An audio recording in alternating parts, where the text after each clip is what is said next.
পুরোটা শেষ হয়ে যাবে। আগের ক্লাসে আমি অলরেডি একটা মেকানিজম পড়াইছি যে ফার্স্ট জুট ড্রয়িং যেটা ওটা পড়াইছি, কিন্তু আজকে যেহেতু অনেক নতুন স্টুডেন্ট আসছেন আমি এটা আবার রিপিট করব। আটটা মেকানিজম পড়াবো, এই স্লাইডটা পুরোটা শেষ এবং জুট পুরোটাই এখানে শেষ। লং স্টেবল স্পিনিং যেটা ইয়ার্ন ম্যানুফ্যাকচারিং 1 কিন্তু আপনারা সবাই আমার ক্লাস করছিলেন। তো ইয়ার্ন ম্যানুফ্যাকচারিং 1 এ জুট কার্ডিং পর্যন্ত পড়াইছিলাম। জুট কার্ডিং এ দুইটা কার্ডিং, একটা হচ্ছে ব্রেকার কার্ড, একটা হচ্ছে ফিনিশার কার্ড। ওগুলো আপনারা শেষ করছেন। এখন আমরা হচ্ছে ড্রয়িং দেখব আর স্পিনিং দেখব জুটে। আমরা জানি জুটে ডিএফ ড্র ফ্রেম হচ্ছে তিনটা, first draw frame, second draw frame, third draw frame. তো মূলত ফার্স্ট ড্র ফ্রেম আর সেকেন্ড ড্র ফ্রেমটার মেকানিজম ডিফারেন্ট। স্যার আমাদের তো মানে স্পিনিং এর এখন তার স্পিনিং দুই প্রকার, একটা জুট একটা ধরে নিয়ে তখনই তো আমরা সিমপ্লেক্স করলাম না, রিং করে নেই, রিং করে নেই। আমাদের জুট এত পড়াইতেছেন, ওটা চাকরিও আমাদের নাই, আমরা এই সিমপ্লেক্স আর রিং ফ্রেম পড়াবো। সিমপ্লেক্স আর রিং ফ্রেম নিচে আছে আপনাদের জুটটা যেহেতু সেটা পড়ছিলাম, এই যে রিং ফ্রেম আর সিমপ্লেক্স এই দুটো হচ্ছে নেক্সট ক্লাসে 14 তারিখ পড়ে। সিমপ্লেক্স ফিনিশিং এটা হলো তো কমনটা হ্যাঁ, ওই যেহেতু জুট, কারণ আমি জুট থেকে একটু কোশ্চেন বেশি দিই। আগেরবার ইয়ার্ন 1 এ আপনাদেরকে জুট বেশি পড়াতে পারি, আগেরবার কটন বেশি পড়াইছিলাম। এই জন্য ওই যে সেদিন আপনারা ছিলেন ক্লাসে, ওই যে ফার্স্ট প্রবলেমটা পড়লাম, আজকে জুট পুরোটাই শেষ করে দিই একটা লেকচারে একটা স্লাইডে। যদিও মানে কথা ঠিক বলছেন যে আপনাদের জুটের তো ইয়ে নাই, কাজ আপনাদের হয় হচ্ছে কটনের শর্ট স্টেবল স্পিনিং এর। জুটে চাকরি নেই, জুট তো এখন জুট এখন ইয়ে হয়ে গোল্ডেন ফাইবার আর বাংলাদেশ নাই এখন আসি রে ভাই না, দেখা যাক জুট আসতেও পারে। মানে বলা শুনলেন এই যে সামনে যদি ইয়ে করে পলিথিনকে যদি ব্যান করে তাহলে কিন্তু জুট আবার ফেরত আসতেও পারে। আর চাষ করবে কারণ ওই বাগানে জুট তো চাষ তো জাত থেকে যে জুট কাটার পরে জাগ দেবে না, পাট বাই করবে না গাছ থেকে, হ্যাঁ এরকম পুকুর নাই, পাকারও নাই। আমাদের সাইডে তো আছে, এখন অন্য আমাদের জায়গায় এক সাইডে পাওয়া হবে, পশ্চিমবঙ্গ যেটা ওয়েস্ট বেঙ্গল ওই সাইডে তো আছে, যে যশোর, কুষ্টিয়া, খুলনা, চুয়াডাঙ্গা যা বলেন ওসব জায়গায় তো আছে। আচ্ছা দেখা যাক, আল্লাহ জানে। পড়ার পরে রাখেন কোন দিন কাজে লাগবে, আর কাজে না লাগলে তো লাগলো না। ফার্স্ট প্রবলেমের মেকানিজমটা দেখেন, আমরা যদি ফিগার মনে রাখতে পারি, ফিগার আর এটার হচ্ছে পাথ ডায়াগ্রাম, যে আমার এই স্লাইভারটা, কার্ডের স্লাইভারটা কোন দিক থেকে কোন দিকে যাচ্ছে, এতটুকু মনে রাখতে পারলে আমার এনাফ, আর কিছু লাগতেছে না এখানে। তাহলে প্রথমে কি হয়, এই যে এ হচ্ছে ফিড প্লেট দিয়ে কার্ডের স্লাইভারটা যাচ্ছে, যাওয়ার পর এটা হচ্ছে ব্যাক রিটেইনিং রোলার, আর ব্যাক রিটেইনিং রোলারের উপরে হচ্ছে স্লিপ রোলার আছে, স্লিপ রোলারের নিচে ফ্রন্ট রিটেইনিং রোলার। তাইলে জুট যে কার্ডের স্লাইভার এটা এই দিক থেকে যাচ্ছে, ব্যাক রিটেইনিং রোলার এটা ক্যাচ করতেছে, করার পর ব্যাক রিটেইনিং রোলার আর স্লিপ রোলারের ভিতর দিয়ে গিয়ে স্লিপ রোলার আর ফ্রন্ট রিটেইনিং রোলারের মাঝখান দিয়ে যাচ্ছে, বের হয়ে এটা একটু পুশ বারে যাচ্ছে। এটা হচ্ছে একটা ওই সাইকেলের ইয়ের মতো, সাইকেলের যে চেইনের মতো, প্রত্যেকটা চেইনের উপরে যেমন স্প্রকেট থাকে কাটা কাটা, এখানে যে এটাকে পুশ বার করে, ভিতরে হচ্ছে কাটা কাটা আছে। জিটাকে আমরা কি বলতেছি, জিটাকে গাইড বার বলতেছেন, আর ই হচ্ছে এখানে এই যে ফলার বার বলতে এটা একটা রোলার, সাপোর্টিং রোলার, আর এখানে হচ্ছে এই যে গাইড বার, এটার ভিতর দিয়ে ওই সাইকেলের চেইনটা ঘুরতেছে, যেটার উপরে কাটা কাটা আছে, যেটাকে আমরা পুশ বার বলতেছি।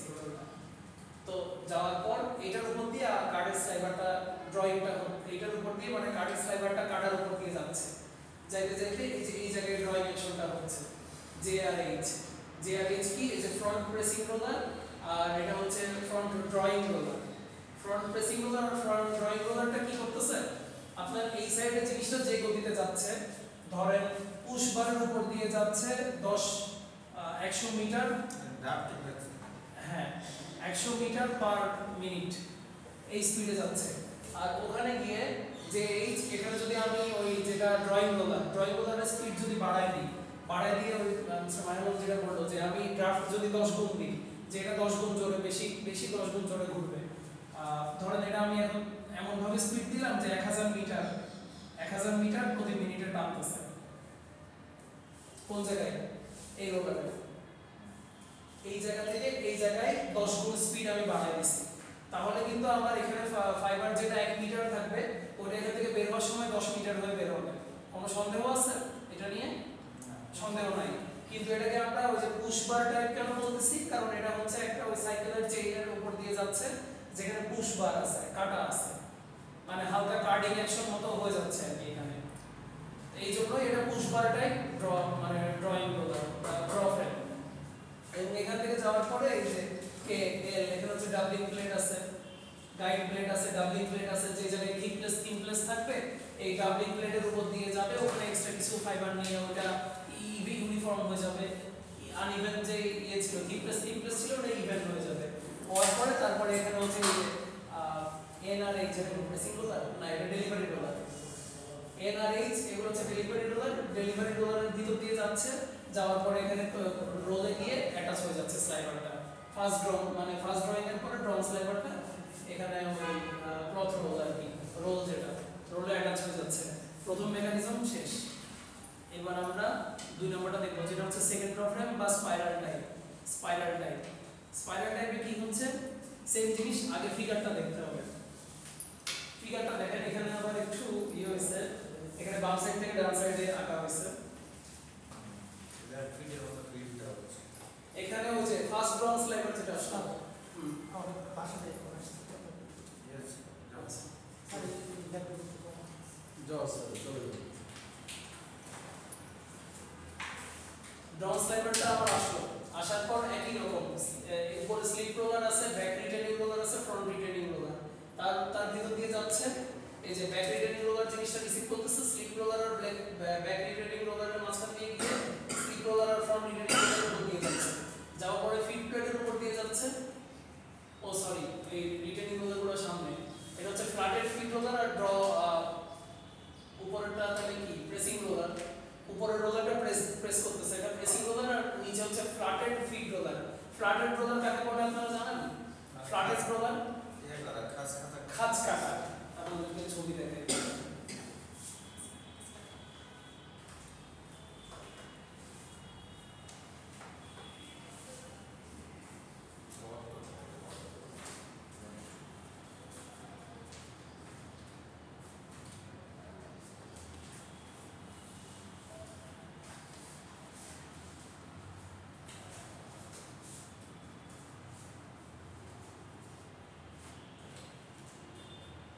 এটা কিন্তু আরো মানে এর চেয়েও বেশি খাঁজ কাটা রোলারও থাকে, যেটা স্পাইরাল করে করে খাঁজ কাটে, মানে প্রত্যেকটা খাঁজ এইভাবে এইভাবে ধরেন এটা যদি একটা রোলার হয়, এটা যদি একটা রোলারের সিলিন্ড্রিক্যাল আকৃতি হয়, যে আমরা 2D ভিউ দেখতেছি, দৈর্ঘ্য আর প্রস্থ দেখতেছি, তো খাঁজগুলো এইভাবে বাঁকা বাঁকা করে থাকে, সেগুলোতে আরো বেশি কি বলে এটা ক্রস রোল।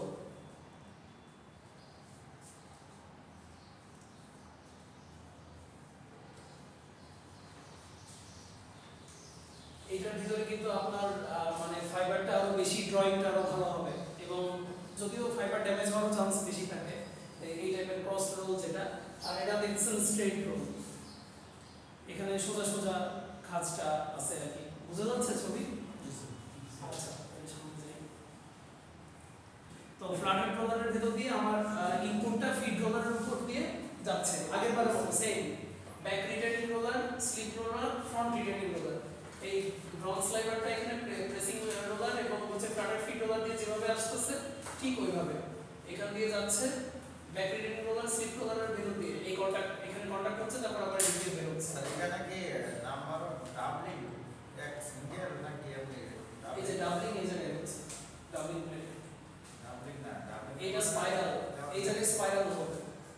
এই জন্য এটাকে স্পাইরাল বলতেছে। ওইগুলো যে ক্যান দেখা যাচ্ছে না, ওই যে ওইগুলো যে টেবিলের বটম স্লাইডের উপরে এইগুলো এই যেগুলোকে হিঞ্জড পয়েন্ট বলতেছে, এই যে হিঞ্জড পয়েন্ট অফ লেভেল, মানে এগুলো একটা হিঞ্জ বার দেখছেন, এখানে হিঞ্জড পয়েন্ট লিখছে না, হিট হচ্ছে কয়টা হিট কয়টা ফিট ডাবলিং গার্ড আর এগুলো হচ্ছে হিঞ্জ পয়েন্ট অফ এই যে চেক স্প্রিং দেখছেন K1 K2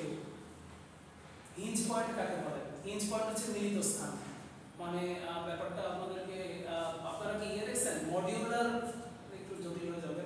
modular production system দেখছেন গার্মেন্টস আমরা নরমালি যে গার্মেন্টস এর প্রোডাকশন সিস্টেম থাকে ওটা লিনিয়ার সরল রৈখিক আর কতগুলো আছে না উপরে কনভেয়ার বেল্ট ঘুরে একটা সিঙ্গেল স্পেশালি হচ্ছে যারা জ্যাকেট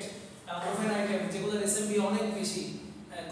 একদিনে মাত্র 150 পিস প্রোডাকশন দিতে পারে 1000 পিস যেখানে নিট ফেব্রিক 1000 পিস 2000 পিস দেওয়া যায় যেখানে 80-90 টা মেশিন লাগে হ্যাঁ মানে আর ওখানে হচ্ছে একটা পার্ট করে করে উপরে ঝুলায় দেয় সেটা কনভেয়ার বেল্ট সিস্টেমের উপরে ঘুরতে থাকে যার যে অপশন সে অপশন দিবে তো ভালো কথা বলছেন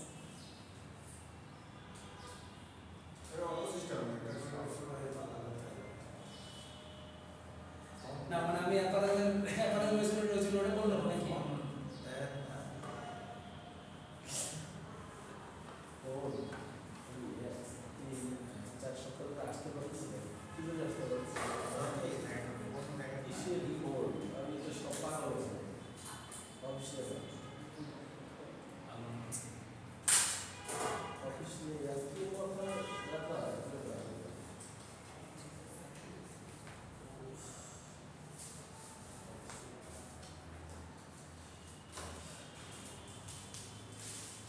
আচ্ছা এগুলো দেখে নেব জটিল হয়ে যাচ্ছে জিনিসটা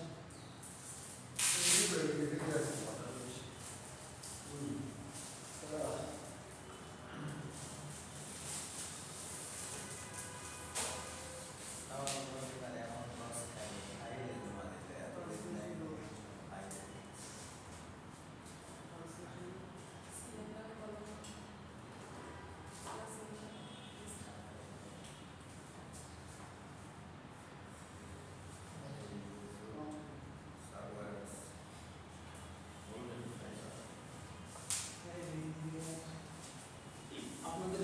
এই রুমের টিভিটা আমরা একবার চেঞ্জ করছি তারপরও চেঞ্জ করা নতুন টিভিতে সেম প্রবলেম কালার ফিরে দেখেছি কালার বোঝা যায় না ঠিকমতো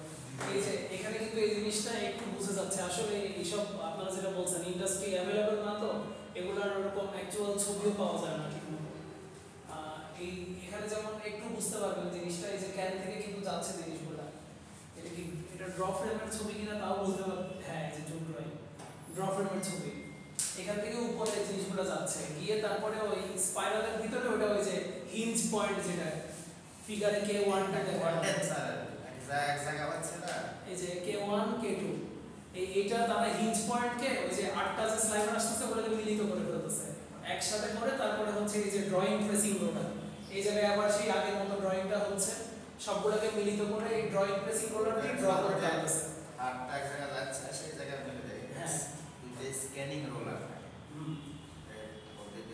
আর ওই মিলিত হওয়ার পর এখানে হচ্ছে ড্রয়িংটা হচ্ছে এই যে মানে আমরা ড্র ফ্রেম বলতেছি কেন ড্রয়িং এখানে ড্রয়িং হবে ড্র আর ড্রয়িং রোলার থাকবে আর তার আগে ওখানে এই যে 8টা স্লাইডার হিঞ্জ পয়েন্ট দ্বারা গোল ভাবে ঘুরে মিলিত হচ্ছে ওই জন্য এটাকে স্পাইরাল ড্রয়িং ফ্রেম বলে স্পাইরাল টাইপ ড্রয়িং ফ্রেম আচ্ছা বাকি মেকানিজম সেম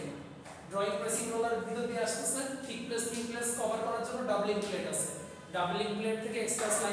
এক্সট্রা ফাইবার নেয় ওই স্লাইডারের ভিতরে ড্রং স্লাইডারের ভিতর নিয়ে ওটাকে ইভেন্ট করে ফেলে ইভেন্ট করে তারপরে এই যে এখানে আরেকটা জিনিস স্পেশাল আছে ক্রিম্পিং বক্স জিনিসটার নাম আগে শুনছেন কেউ ক্রিম বলতে কি বুঝেন আপনারা ক্রিম কোচকানো বা ভাজ ক্রিম মানে হচ্ছে ভাজ দেয়া এখন আমরা কিসের ড্র ফ্রেম থেকে এটা কোথায় যাবে স্পিনিং এ যাবে না স্পিনিং এ গেলে কিন্তু ওখানে অনেক জোরে স্পিনিং এর যে এটা স্পিনিং এর যে ড্রয়িংটা হয় বা ড্রাফটিংটা হয় ওটা কিন্তু এটার চেয়েও জোরে হয় আপনারা জানেন রিং ফ্রেম সবচেয়ে বেশি জোরে ঘুরে 12000 আরপিএম 14000 আরপিএম মানে কন্ডোমের ক্ষেত্রে অনেক জোরে ঘুরে না তো আমার কিন্তু এই যুগের যে সেকেন্ড ড্র ফ্রেমটা আসছে মানে সেকেন্ড ড্র ফ্রেম থেকে যে ড্রোন স্লাইডারটা আসছে এটাকে অনেক শক্তিশালী হতে হবে না হয় ও কিন্তু ওই যে স্পিনিং এ এত জোরে মেশিন ঘুরবে বা এত জোরে টানবে ও নিতে পারবে না ও ওই প্রেসারটা নিতে পারবে না ছিঁড়ে যাবে এই জন্য এই ডাবলিং প্লেটের পর এখানে যে ড্রয়িং প্রেসিং রোলার আরো এক জোড়া এটা ডেলিভারি প্রেসিং রোলার এখান থেকে যে বের হচ্ছে তারপর ওটাতে একটা ভাঁজ দেওয়া হয় ক্রিপিং বক্সটা আলাদা করে নিচে আবার পড়াবো এখানে আলাদা একটা ভাঁজ দেওয়া হয় আর ভাঁজটা স্বয়ংক্রিয়ভাবে পড়ে খুব বেশি ভাঁজ না অল্প অল্প ভাঁজ যাতে স্লাইভারটা কি শক্তি পায় পরবর্তী ধাপের জন্য পরবর্তীতে যে আমরা জুট স্পিনিং এ যে ড্রাফটিংটা করব টান দিব ওই শক্তিটা পাওয়ার জন্য এখানে আমরা ভাঁজটা দিই ক্লিয়ার এবার ক্রিপিং বক্সের মেকানিজমটা একটু দেখেন এই যে এটা হচ্ছে ক্রিপিং বক্সের মেকানিজম এখানে কি হচ্ছে এখানে হচ্ছে ওই যে ডেলিভারি রোলার থেকে আমরা ড্রন স্লাইভার সেকেন্ড ড্রন স্লাইভার বা ফিনিশার ড্রন স্লাইভারটা বের হচ্ছে বের হওয়ার পরে এখানে ক্রিপিং বক্সটা অ্যাটাচ করা আর ক্রিপিং বক্সের ভিতরে যখন এই যে স্লাইভারটা যাচ্ছে যাওয়ার পর ক্রিপিং বক্সটা এটা কল্পনা করতে পারেন এই যে একটা ধরেন জুতার বাক্সর ভিতরে এই যে ধরেন এটা একটা জুতার বাক্স এটার ভিতরে জুতা আছে সেই জুতাটা আমি সরাই ফেলার পর এই জুতার বাক্সের ভিতরে আমি একদম করে উপর থেকে শেষ পর্যন্ত একটা কাঠ দিলাম বা একটা ধাতব দিলাম ধাতুর পাত দিলাম পুরোটা দিচ্ছে না এক সাইডে দিচ্ছে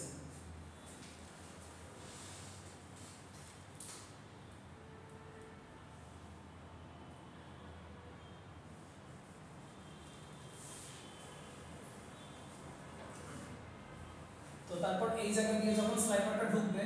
স্লাইভারটা ঢোকার পর এখানে বাড়ি খাবে ধাতুর পাতের কারণে বা বাড়ি খাবে বাড়ি খেয়ে ওখানে যখন জমতে থাকবে এই স্লাইভারটা এখানে এসে যখন জমতে থাকবে অটোমেটিক ভাঁজ পড়ে যাবে জিনিসটাতে ব্যাপারটা কি বুঝতে পারছি একটা ধরেন বাক্সর ভিতর আমি যখন আড়াআড়ি করে মানে কর্ণ বরাবর একটা পাত রাখবো তারপর সেখানে যখন স্লাইভারটা আসবে এই পাতের সাথে বাড়ি খেয়ে খেয়ে ওটা তো স্লাইভার ওটা তো ফাইবারের তৈরি একটা জিনিস ওটা তো নরম জিনিস ওইটা এখানে বাড়ি খেয়ে খেয়ে ভাঁজ হয়ে যাবে অটোমেটিক আর এটাই হচ্ছে ক্রিপিং বক্সের মেকানিজম ভাঁজ ফেলাটা ওর কাজ এটা নিয়ে কোনো কনফিউশন আছে একটু দ্রুত বলতেছি আমি হয়তো জিনিসটা না আপনাদের প্রবলেম থাকলে বলবেন আমি আবার সময় নিই আরো ওয়ার্ড বাই ওয়ার্ড দেখাতে তাইলে এবার আমরা স্পিনিং এ চলে যাই আজকে শেষ করে দেবেন আজকে শেষ করবো আজকে হচ্ছে জুন শেষ করবো 14 তারিখে একটু এখন কি বলবো ধরেন সময় এই সেমিস্টারের সময় একটু কম হয়ে গেছে এই যে এবার হচ্ছে ড্রাফটিং সিস্টেম সরাসরি জুট স্পিনিং এ কি কি ড্রাফটিং সিস্টেম আছে বা অ্যাকচুয়াল যে মেকানিজমটা অ্যাকচুয়াল ড্রাফটিং মেকানিজমের প্রকারভেদ কি কি এটা আমরা এখন দেখব যে ড্রাফটিং মানে তো বুঝেনি আমি শুরুতেই বলছিলাম আপনারা নিজেরা তো অলরেডি অনেকে জব করেন স্পিনিং এ আপনারা জানেন যে স্পিনিং একটা ইয়ার্ন ম্যানুফ্যাকচারিং এটা জুট ইয়ার্ন অথবা কটন ইয়ার্ন ওটার মূল উদ্দেশ্যই হচ্ছে আমার ফাইবারটা বা অনেকগুলো স্লাইভার নিব অনেক ফাইবার নিব মোটা করব তারপর আমি শুধু ওই ক্লিপ করার পর স্ট্রেটনিং করার পরে কম্বিং কার্ডিং এগুলো করার পরে শুধু এটাকে টানবো সব প্রসেসে শুধু টেনে যত চিকন করা যায় আর লম্বা করা যায় এটাই মানে সরলভাবে চিন্তা করলে আমার হচ্ছে ইয়ার্ন ম্যানুফ্যাকচারিং এর মেইন পারপাস তো এখানে স্বাভাবিক স্পিনিং এ এসেও আমরা এই টানবো ড্রাফটিং করব তো কিভাবে আমরা ড্রাফটিং করতে পারি 6টা ড্রাফটিং প্রকারভেদ আছে জুটের ক্ষেত্রে একটা হচ্ছে ব্রেস্ট প্লেট হচ্ছে অর্ধচন্দ্রাকৃতি একটা প্লেট সেটা উপরে ভর সৃষ্টি করে ওটার ভিতর দিয়ে টানা হয় তো ওগুলো আমরা একটা একটা করে পড়বো আর চিত্র দেখে দেখে যাচ্ছি যেটা বললাম এই যে ব্রেস্ট প্লেট কি করতেছে এখানে যে প্রেসার ড্রয়িং প্রেসিং রোলার যে পেয়ারটা এটার ভিতর দিয়ে আমার স্লাইভারটাকে টেনে নিয়ে যাচ্ছি ডেলিভারি প্রেসিং রোলারের ভিতর দিয়ে উপরে শুধু একটা অর্ধচন্দ্রাকৃতি প্লেট এটা দিয়ে ভর দিয়ে রাখছে চাপ দিয়ে রাখছে এটার উপর এটা নিচ দিয়ে ড্রাফটিংটা হচ্ছে এটাই হচ্ছে ব্রেস্ট প্লেট টাইপ আর আরেকটা হচ্ছে ব্রেস্ট প্লেটের সাথে কি আছে উইথ ইন্টারমিডিয়েট রোলার এখানে আরো এক জোড়া রোলার আছে এটা হচ্ছে প্রেসিং রোলার পেয়ার একটা breast plate intermediate roller pair delivery roller pair তো এখানে হচ্ছে যে অ্যাডিশনাল একটা আমি ড্রাফটিং করতে পারতেছি আরো এক জোড়া রোলার দিয়ে আর গ্রুভড ইন্টারমিডিয়েট রোলারের ভূমিকা কি গ্রুভড মানে হচ্ছে খাঁজ কাটা ওই ফ্ল্যাটেড রোলারও খাঁজ কাটা রোলার গ্রুভড রোলারও খাঁজ কাটা রোলার এটা যদি আমি জুম করি এখানে হ্যান্ড ড্রন ইমেজ আপনারা দেখতে পারবেন এই রোলারগুলো সরাসরি বৃত্তাকার না এগুলো একটু খাঁজ কাটা রোলার হয় এটার ভিতর দিয়ে আমি ড্রাফটিংটা করতেছি এখানে যার ফলে একটু ফাইনালি এই যে it is conventional drafting system which is used for sliver spinning to produce coarser count jute yarn একটু মোটা জুট ইয়ার্নের জন্য যেটা পাউন্ড পার স্পাইন্ডালের মান একটু বেশি হবে সেটার জন্য যেখানে পাউন্ড পার স্পাইন্ডালের মান বেশি হবে সেটার জন্য আমরা গ্রুপ ইন্টারমিডিয়েট রোলারকে কম্প্যাক্ট সিস্টেম একটা নির্দিষ্ট লেন্থ পর পর আর কাঁচি করে এটা তৈরি করতেছে। হ্যাঁ ওই রোলারগুলো ওই নির্দিষ্ট ডিসটেন্স পর পর আমার যে প্যারামিটার দরকার আমার এন্ড প্রোডাক্ট যেমন দরকার সেই অনুযায়ী আমি গ্রুপ রোলার এখানে সেট করব। ফলার বার অর গেপিং এই যে ফলার বার কোথায় পড়লেন একটু আগে ওই যে পুশ বার যেটা দেখালাম প্রথম জুট ড্রয়িং যেখানে হচ্ছে সাইকেলের চাকার মতো আছে এবং তার উপরে কাটা আছে হ্যাঁ এই যে ফলার বার প্রত্যেকটার উপরে কাটা আছে মানে এটা ফলার বার হচ্ছে সে পুরোটা আগে নাই আর কি এটা আপনি নজর প্রবলেম আছে না স্যার সোলার মাটি কাটতে মেশিনরা চাকা এই এক্সকেভেটর যেগুলো আছে ক্যাটার যে এক্সকেভেটর আছে ক্যাটার পিলার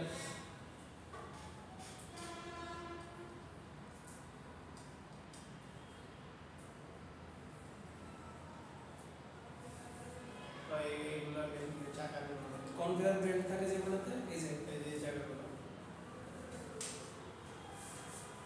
তবে এটা ফলার বার না ফলার বারে কাটা থাকে তবে এখানে হচ্ছে গ্রুপ বলা যায় এই খাঁজ কাটা এটা কনভেয়ার বেল্ট চিন্তা করতে পারে আচ্ছা তারপরে অ্যাপ্রন এরপরে যে দুটো আছে একটা হচ্ছে সিঙ্গেল অ্যাপ্রন একটা হচ্ছে ডাবল অ্যাপ্রন অ্যাপ্রন জিনিসটা কি অ্যাপ্রন হচ্ছে ওই রোলার থাকবে কিন্তু রোলারের সাথে মানে রোলারকে একটা সাপোর্ট দেওয়ার জন্য নিচে আরেকটা কনভেয়ার বেল্ট থাকে ওটাকে অ্যাপ্রন বলে মানে অ্যাপ্রন কি আপনারা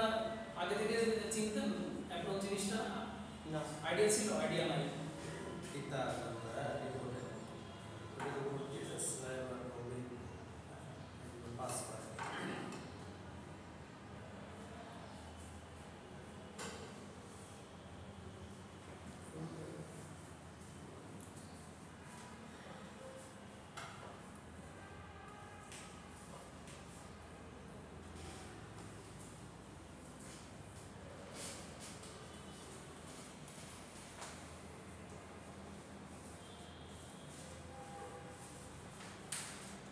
বাস্তবে দেখলে জিনিসটা এরকম দেখা যায়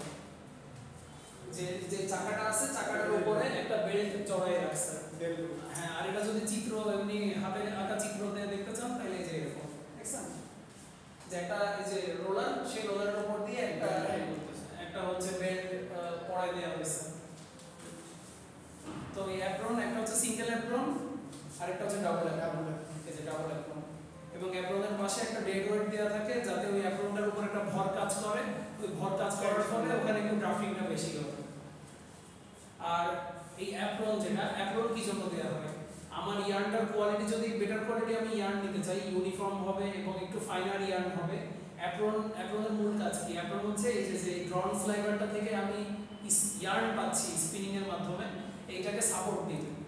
অ্যাপ্রনটা এভাবে মানে নিচে একটা তালুর মতো আর কি যে আমার হাতটার উপর দিয়ে স্লাইভারটা চলে যাচ্ছে যাতে আমার বেটার সাপোর্ট পাই ইয়ার্নটা আর যদি ডাবল অ্যাপ্রন হয় তাহলে উপরে নিচে দুই পাশ থেকে সাইড সাপোর্ট পাচ্ছে ওটা আরো ইউনিফর্ম হবে কোয়ালিটি আরো বেটার হয় অ্যাপ্রনের ফাংশন বুঝতে পারছেন এখানে স্যার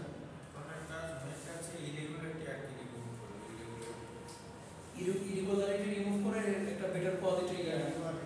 আর আমি যদি ড্রাফটিং বেশি বাড়াই আমি ফাইনাল কোয়ালিটি ফাইনাল ইয়ার্ন পাচ্ছি এই